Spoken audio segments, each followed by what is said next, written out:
Itu bukan untuk berdiskusi. Kalian tidak menghiraukan data-data yang kami punya.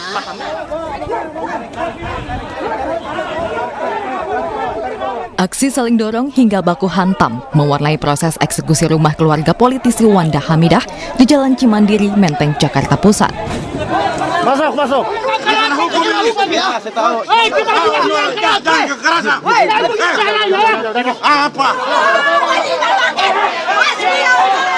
Rumah yang dihuni keluarga Wanda Hamidah ini disebut merupakan aset milik Pemprov DKI Jakarta. Sementara itu, para penghuni menilai eksekusi merupakan tindak sewenang-wenang tanpa proses penyelesaian yang santun.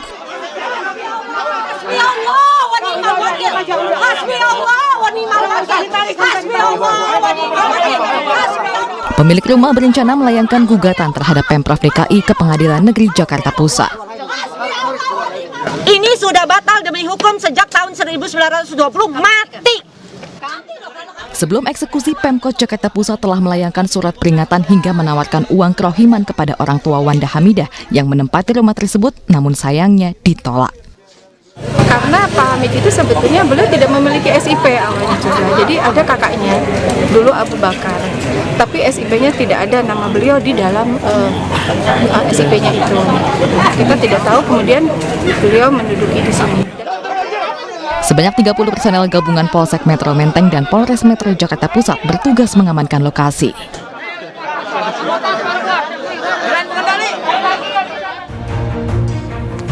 Selamat malam dan juga apa kabar pemirsa? Eksekusi rumah keluarga Wanda Hamidah di kawasan Menteng, Jakarta yang berlangsung ricuh tadi juga jadi pembuka jumpa kita dalam iNews Prime malam hari ini. Kemudian juga ada informasi terkait dengan Rizky Bilar yang ditahan atas kasus KDRT terhadap istrinya. Dan tidak lama setelah suaminya muncul di hadapan awak media dengan mengenakan baju tahanan, sang istri Lesti Kejora menyambangi kantor polisi. Bersama saya Fani Imaniar, Anda menyaksikan iNews Prime selengkapnya.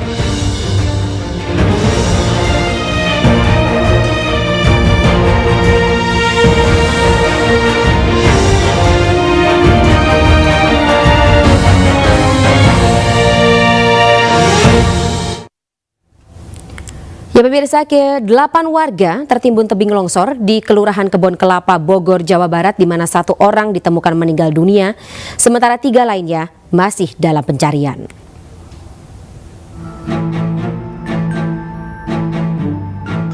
Hujan lebat yang melanda kota Bogor, Jawa Barat membuat sejumlah daerah diterjang longsor. Salah satunya di kawasan Gang Barjo, Kelurahan Kebon Kelapa, Kecamatan Bogor Tengah. Hingga kini petugas masih berjibaku mengevakuasi korban dan material longsor. Sementara itu, warga di lokasi kejadian mengungsi di sejumlah posko. Korban semuanya 8. Kemarin sudah terevakuasi ada 4. 2 sudah bisa pulang. Yang 2 lagi, yang 1 dioperasi kakinya, yang 1 lagi sedang di USG. Nah, untuk 4 korban lagi baru dapat tadi 1 orang meninggal. Sekarang sedang dimakamkan. Dan 3 korban lagi yang belum ditemukan. Ya masih di pencarian. Sebelumnya tebing setinggi 15 meter longsor dan menimpa rumah warga Kamis dini hari. Akibatnya 8 orang tertimbun. 4 orang selamat, 1 orang ditemukan meninggal dunia, sementara 3 lainnya masih dalam pencarian. Badan Penanggulangan Bencana Daerah Kota Bogor mencatat ada 24 titik longsor di Bogor yang tersebar di 4 kecamatan.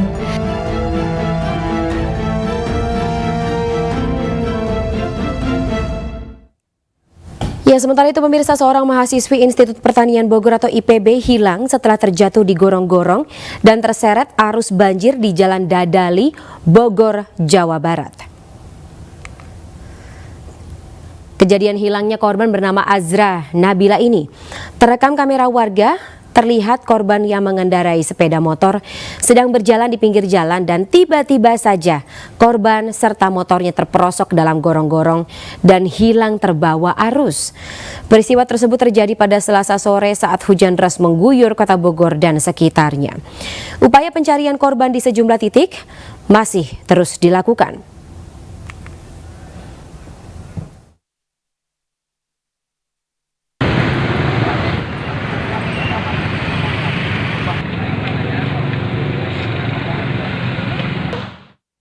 Dan pemirsa, untuk mengetahui perkembangan terbaru terkait hilangnya seorang mahasiswi setelah terjatuh di gorong-gorong di Kota Bogor, Jawa Barat, telah bergabung bersama kami malam hari ini Wakil Wali Kota Bogor, Dedi Rahim. Selamat malam, Pak Dedi. Selamat malam, Mbak Wadi. Baik, Pak Dedi, mungkin bisa jelaskan saat ini bagaimana proses pencarian berlangsung, apakah sudah membuahkan hasil?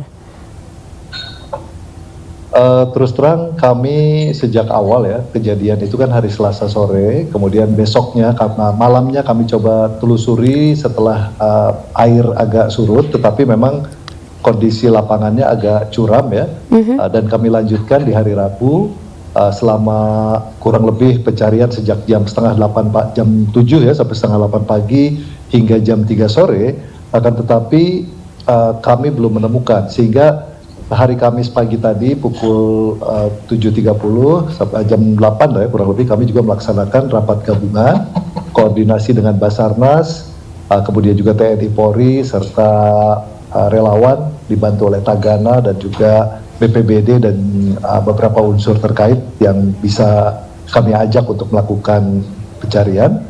Sampai dengan detik ini belum ketemu juga. Jadi memang yang menjadi kecurigaan kami memang tadinya beberapa saksi mengatakan bahwa korban ini jatuh kemudian bersamaan waktunya dengan tebing gorong-gorong itu runtuh. Nah, sejak pagi hingga siang tadi kami dengan bantuan alat berat kami coba untuk menggeser puing-puing dari tebing ya, tetapi di sekitar lokasi tersebut tidak ditemukan. Kemudian insya Allah besok pagi akan kami lanjutkan menelusuri dari titik awal sampai ke Jembatan Satu Duit di wilayah Jambu 2. Jadi sampai dengan hari ini ya tidak ada bekas-bekas sedikit pun terkait dengan kendaraan bermotornya maupun helm atau apa kami belum temukan. Ya karena memang saat itu hujan sangat deras, intensitas curah hujan sangat tinggi dan kami agak kesulitan untuk mendeteksi ya sejauh mana kira-kira korban ini bisa terhanyut ya sampai dengan jarak yang belum kami bisa ketahui sampai ada. Baik, berarti untuk jarak untuk titik pencarian ini juga diperluas seperti itu ya Pak ya. Selain itu Pak Wakil Wali Kota, apa saja evaluasi pemerintah terhadap tata kota, mengingat ada informasi juga ada gerakan class action dari masyarakat terkait dengan pembenahan fasilitas publik serta beberapa titik yang terkait dengan tata ruang kota Bogor. Ya, sebetulnya ini situasinya kan karena fenomena cuaca ekstrim ya dalam beberapa hari terakhir menimbulkan longsor di beberapa titik. Nah, selama beberapa tahun atau bahkan berpuluh-puluh tahun tidak terjadi titik-titik longsor yang fatal seperti yang terjadi sekarang. Hal ini disebabkan karena memang intensitas hujannya cukup tinggi dan bukan hanya di Kota Bogor, hampir merata di seluruh Indonesia. Baik. Dan memang kami juga sudah melakukan asesmen singkat ya untuk beberapa titik longsor, terutama yang terjadi di Gang Barjo dan Kepatihan kemarin yang menimbulkan beberapa korban. Memang ada beberapa bangunan di sisi tebing yang tidak memenuhi syarat, artinya kami sedang melakukan asesmen apakah memang ada IMB-nya, kemudian kalau memang ada IMB-nya kenapa IMB-nya bisa terbit dan sebagainya. Nah ini sedang kami telusuri. Jadi itu dulu yang bisa kami sampaikan Mbak Van. Baik. Terima kasih atas informasinya Pak Dedi. Saya harapkan agar proses evakuasinya bisa berjalan lancar dan korban lekas diketemukan. Selamat malam Pak Dedi, terima kasih atas waktu Anda sekali lagi dalam News Prime malam hari ini.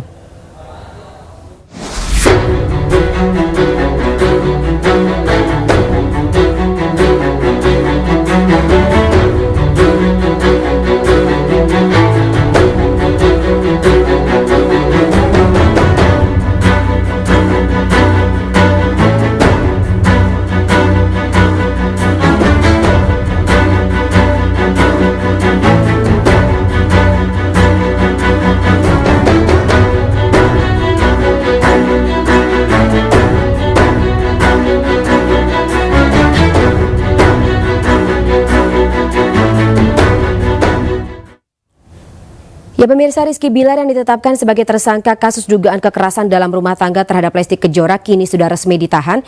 Tapi sebelumnya, kuasa hukum Rizky Bilar, Hotma Sitompul, berencana meminta penangguhan penahanan atas Rizky Bilar.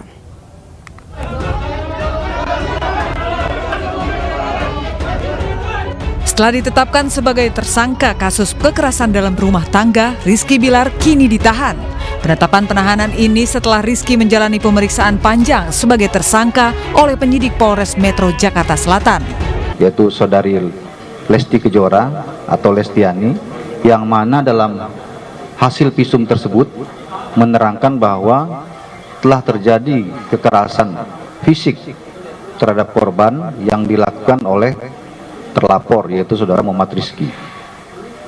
Kemudian yang kedua adalah hasil rekam medis korban, ini juga sebagai barang bukti.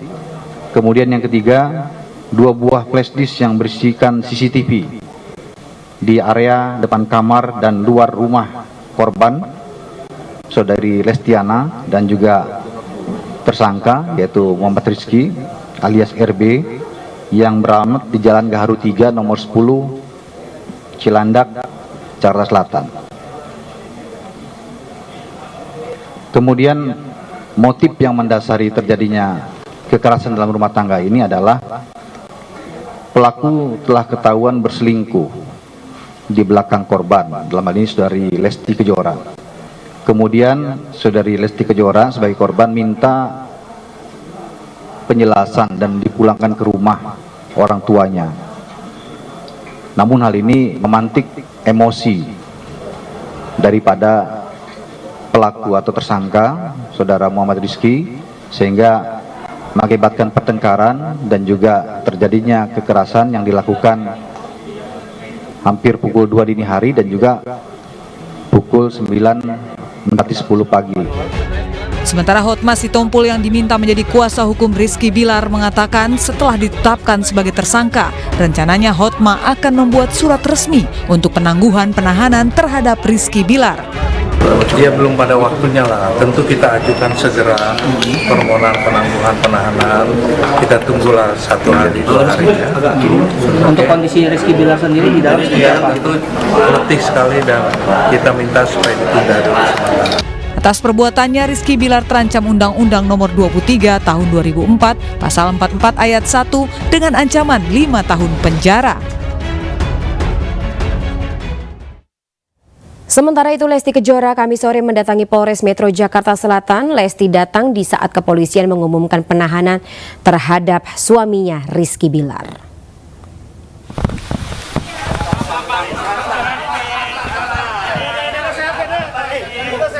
Lesti Kejora turun di pintu belakang Polres Jakarta Selatan. Lesti Kejora bungkam saat beberapa media berusaha mengabadikan momen itu. Belum diketahui apa tujuan Lesti mendatangi Polres Metro Jakarta Selatan pada sore hari ini.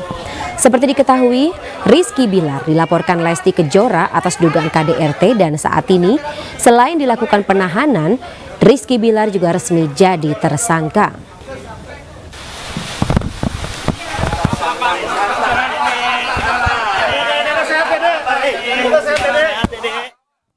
Dan untuk mengetahui informasi terbaru terkait kasus KDRT Rizky Bilar, telah bergabung bersama kami Kasih Humas Polres Metro Jakarta Selatan AKP Nurma Dewi. Selamat malam Bu AKP Nurma, kembali lagi ya bergabung bersama kami di iNews Prime malam hari ini Bu. Tapi mungkin kita harus tanyakan tadi Lesti Kejora datang ke Polres Metro Jakarta Selatan saat ditetapkannya status tersangka Rizky Bilar. Apa alasannya Bu? Ya, terima kasih ya Mbak izin.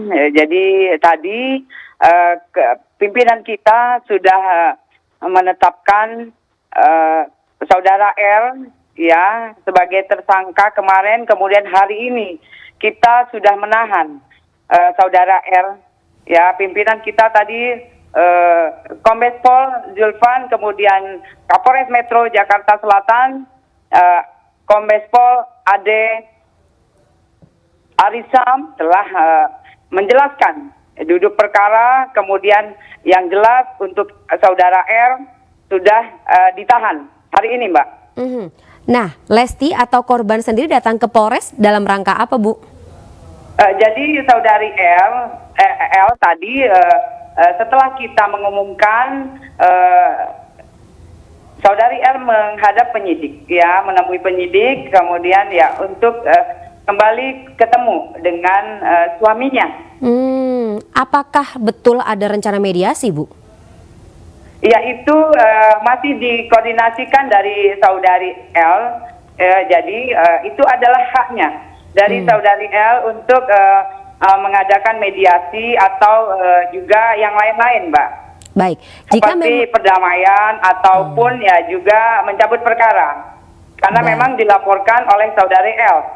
Jadi ada kemungkinan jika korban sendiri akan mencabut katakanlah tuntutannya atau kasus ini, ada kemungkinan berarti Rizky Bilar bisa bebas? Ya, untuk sementara proses masih berlanjut, Mbak. Jadi kita setelah menerima laporan polisi, kemudian kita memproses cek TKP, visum, kemudian mengumpulkan barang bukti, lanjut kita memeriksa saksi-saksi, itu proses berlanjut, Mbak. Untuk penegakan hukum di kita, terutama Polres Jakarta Selatan, kita harus proses sesuai dengan profesional dan profesional kita, Mbak. Izin. Dan sesuai dengan aturan yang ada ya, begitu. Betul Mbak. Baik. Jadi aturan itu harus kita laksanakan. Ya. Baik, terima kasih atas informasinya Ibu AKP Nurma Dewi. Semoga proses ini bisa berjalan lancar ke depan. Terima kasih atas waktunya Ibu dalam iNews Prime malam hari ini. Salam sehat selalu, sampai jumpa. Ya pemirsa, kita ke informasi selanjutnya masih terkait dengan kasus KDRT Rizky Bilar terhadap istrinya Lesti Kejora yang terus berlangsung. Setelah ditetapkan sebagai tersangka, Rizky Bilar kini ditahan di Mapolres Jakarta Selatan.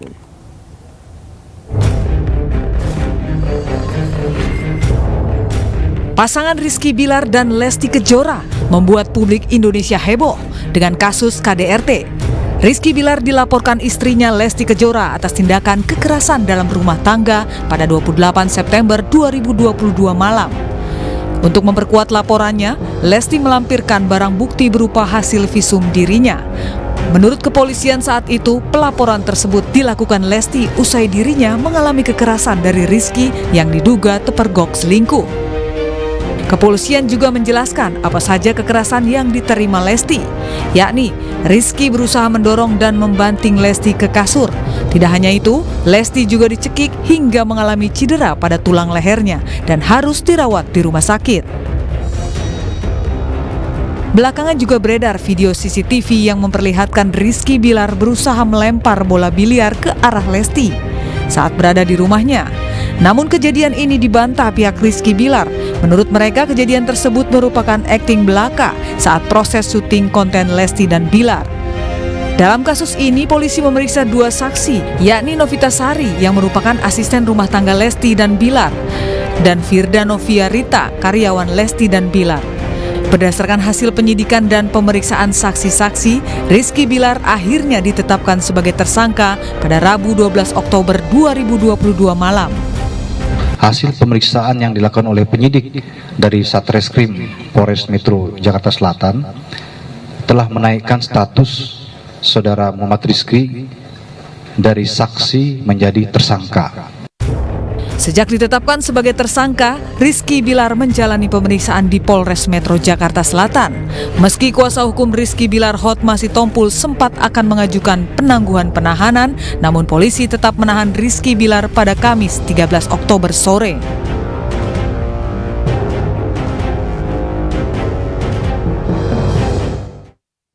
Kita ke informasi lainnya pemirsa, artis Baim Wong dan istrinya Paula Verhoeven selesai diperiksa di Polres Metro Jakarta Selatan pada Kamis sore. Kali ini, Baim dan Paula diperiksa terkait dugaan pelanggaran Undang-Undang ITE.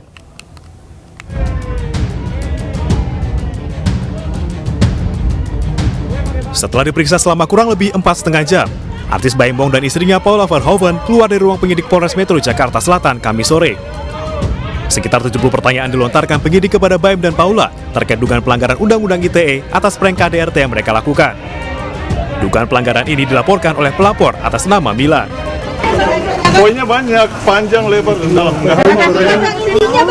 Salah satu pertanyaannya adalah identitas. Siapa nama Baim, identitas. Dan kedua, pertanyaan kedua itu kedua klien kami dalam keadaan sehat. Itu aja. Yang lain-lain saya tanya penyidik. Pemeriksaan ini merupakan yang kedua kalinya dilakukan terhadap Baim dan Paula. Sebelumnya, Baim dan Paula juga pernah diperiksa di Polres Metro Jakarta Selatan terkait laporan dari Direktur Sosial dan Budaya Sahabat Polisi Indonesia, Tengku Sanzabella. Dalam pemeriksaan di tanggal 7 Oktober tersebut, Baim dan Paula dilaporkan Tengku atas dugaan laporan palsu. Dengan demikian, Baim dan Paula dilaporkan dua pihak dengan dua jeratan pasal berbeda, yaitu tentang Undang-Undang ITE dan laporan palsu. Kasus yang menjerat Baim dan Paula bermula saat Paula membuat video dirinya tengah melaporkan sang suami atas perbuatan kekerasan dalam rumah tangga atau KDRT. Namun ternyata, laporan tersebut hanya untuk membuat konten lelucon atau prank belaka.